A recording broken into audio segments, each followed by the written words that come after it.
नमस्कार, मैं टीकाराम जूली, नेता प्रतिपक्ष राजस्थान विधानसभा।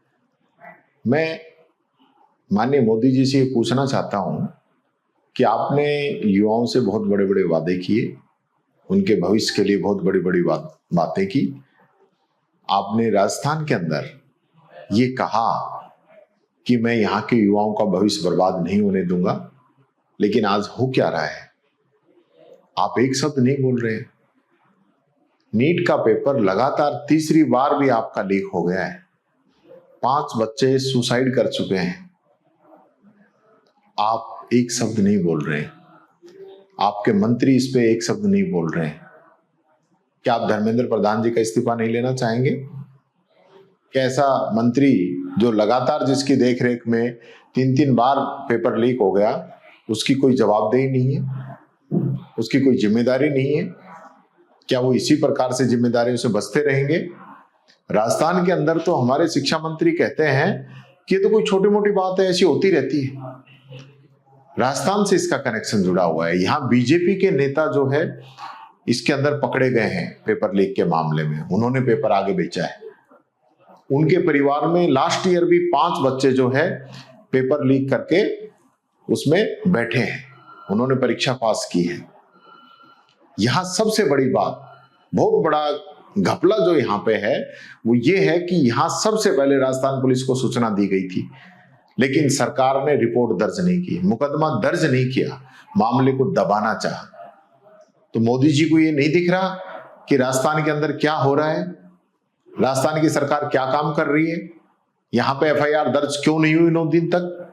मामला जब हाईलाइट हुआ, सीबीआई जांच करने लगी, तब तो इन लोगों ने हाँ किए, नहीं तो ये लोग मना करते रहे कि हमारा कोई पेपर ही लीक नहीं हुआ, ये तो गैस पेपर है। विडंबना विडंबना। राहुल गांधी जी ने 2024 के अंदर भी इस बात को उठाया था और उस समय आप ध्यान देते हो तो ये स्थिति नहीं बनती।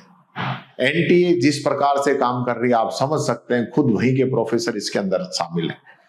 एनटीए जो जिस प्रकार से युवाओं का भविष्य बर्बाद करने का काम कर रही है, इस पे भंग कर देनी चाहिए इस एजेंसी को, अगर ये काम नहीं कर पा रहे तो।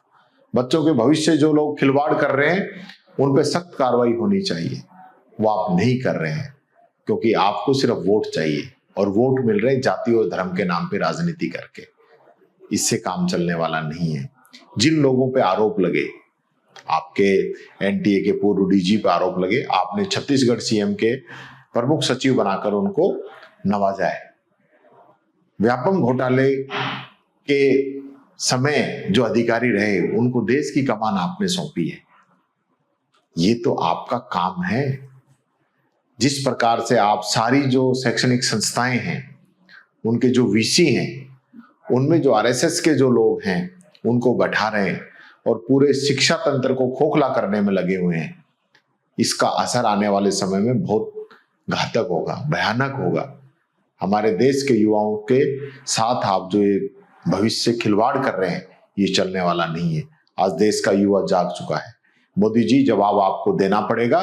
धर्मेंद्र प्रधान का इस्तीफा लीजिए। आप राजस्थान सरकार से पूछिए कि 9 दिन तक एफआईआर क्यों दर्ज नहीं की, क्यों मामले को दबाया गया, कौन बीजेपी के ऐसे लोग हैं जो इसमें शामिल हैं। यहाँ पे जो आरोपी पकड़े हैं वो ये कह रहे हैं कि बड़े लोग शामिल हैं, उन पे कार्रवाई कीजिए। बड़े नाम कौन से हैं ये आप बताने का काम कीजिए। धन्यवाद। जय हिंद।